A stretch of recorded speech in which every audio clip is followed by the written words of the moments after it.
And welcome back. I want to welcome Paul Kalakio. He's coming to us today as a prostate cancer survivor. Yes. And how many years have you been out and clear? 5 years. 5 years. Well, 5 years. Congratulations. Thank you. I was diagnosed when I was 54 years old. Really? Okay. And what were the symptoms you had? My PSA score was very low. Mm-hmm. It was 1.9, and that's a blood test that they do to check. And even though it was only 1.9, I kept urinating a lot at night. Mm-hmm. I was up all night. I was losing sleep.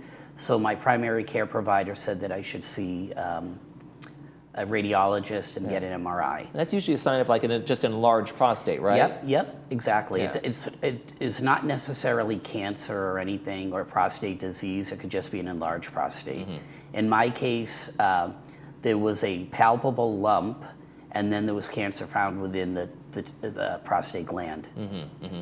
When you heard that, I mean, what's the reaction? My dad was diagnosed with prostate cancer when he was 72, but they said it was so slow that they weren't going to do anything about it. Oh. They were just watchful waiting, they call it. In my case, where they said it was mildly aggressive because it was starting to poke out of the gland, I knew from being in this industry that if it does get out, then you're in trouble. Mm-hmm. Mm-hmm. So I took it very seriously, and I wanted to get through it as quickly as I could. Mm-hmm. Absolutely. So September is an important month for you because it's Prostate Cancer Awareness Month, right? Yes. What does it mean to you to kind of talk to folks about this? Well, you know what? I cannot stress enough. I've been on television so many times talking about prostate cancer, and I'm not a celebrity, and I'm not a politico or well-known name, but I cannot get men to just listen and do something about it. Mm-hmm. Women have to have a mammogram every year. They do it whether they like it or not because they know it's for their health. But for men, 50 years old and up, we have to do a PSA test or an MRI. Mm-hmm. It could save our lives. Mm-hmm. It really can. I had traditional surgery because of the nature of my cancer, so I had to have a complete prostatectomy. And with a complete prostatectomy can be impotence and incontinence. Mm-hmm. Luckily, I know this isn't wood, but luckily I haven't experienced that or ED or anything like that. But you can. Mm-hmm. If it's not caught early, you will just, it's devastating. Mm-hmm. So I don't know why men just won't just make an appointment and do it, and then keep going and just watch their health. Yeah.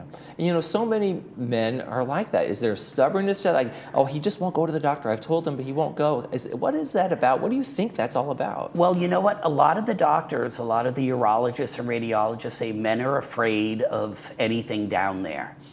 You know, anything invasive or anything. But a blood test is not invasive. Mm-hmm. An MRI is not invasive. Mm-hmm. Some of the old ways, they're not doing that anymore. Mm-hmm. You know, the rectal and things like that. Right. An MRI is so simple and quick, and a blood test, it's over before you know it. Absolutely. So what's the differences today as opposed to like maybe 5 years ago in terms of new treatments that are out there and ways that they can treat prostate cancer without being so invasive? There's actually a new procedure now called the TULSA procedure. Mm-hmm. And it actually came out the year after my prostate cancer. I would have been a candidate. Okay. But what they do is it's in a imaging setting. There's no surgery. Mm-hmm. They go in through the rectum, they ablate the cancer within the gland, and then 90 minutes later you walk out. Wow. And I believe it's like 30 days later you go back and have an MRI just to check. But it's extremely successful. We're doing it now here in Orange County. We're doing it up in West Valley. Mm-hmm. And we're so excited about this. Mm-hmm. I'm very excited, and because I know that it's not invasive, I'm trying even harder to get the word out. Mm-hmm. Absolutely, and that's an important thing. I guess that fear factor, like you said, for some men, and they just don't want anything going on down there. And also, is there kind of maybe a denial, like, oh, I'm fine. Like, I don't want to, this is part of life. You know, women march, everything's pink, they wear pink, they're good sports about it. Mm-hmm, mm-hmm. You know, some of us will wear blue, some of us will wear a ribbon, but we really don't do anything about it. And that's what's really sad. There's more men dying of prostate cancer than women were of breast cancer. And that's really sad, because you don't have to die. No, you don't have to. Now, as a survivor, and most survivors, are there regular checkups that need to happen? For 5 years, you go every 6 months to an oncologist, and they do blood tests. And they check the PSA, and they check for whatever they have to.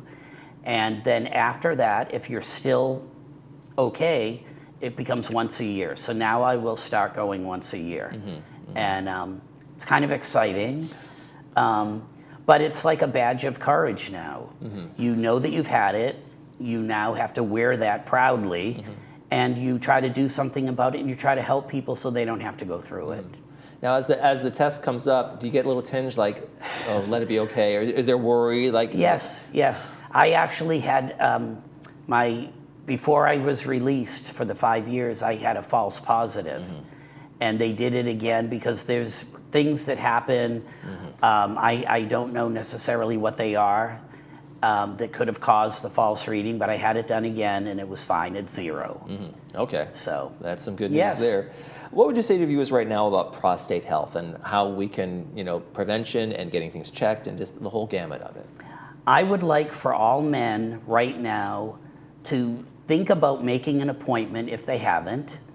Also, another thing is make sure that you're seeing a dedicated prostate specialist. See your urologist, your medical provider, whoever will do the PSA test. But if you have to have a surgical procedure, make sure it's done by a prostate surgeon. A dedicated surgeon is so much better than a non-dedicated surgeon. And I know that's probably not a good thing to say, but for a survivor, it is. It is. And with your experience, what do you think was the most important step you took? Just going to the doctor, just get in there and make sure it happened? I mean, and not ignoring the signs, right? No, I didn't. My doctor said, "Oh, Paul, you're getting old." I said, "I'm 54 years old. I'm not a kid, but give me a break." And he said, "We can wait." And I said, "I don't want to wait because I'm losing sleep." So you have to know your body. If something doesn't feel right, act on it. It may be nothing, but it may be something, and it may be your body just telling you something's off. And how do you support other men? Do you go out and are you in any groups? Do you talk to folks? Do you just say, hey, I talk to everybody. If it's at work. You're the guy at the cocktail party. Yes, I am the one that brings everybody down. No, but I try to encourage men in groups, dinner parties, people I meet, fundraisers, whatever I can. I get involved in anything I can for awareness. Well, good work. Paul Kalaki, RadNet, and prostate cancer survivor, thank you so much for joining us today. Thank you so much for having me. Great information. You're watching This Day. We'll be right back.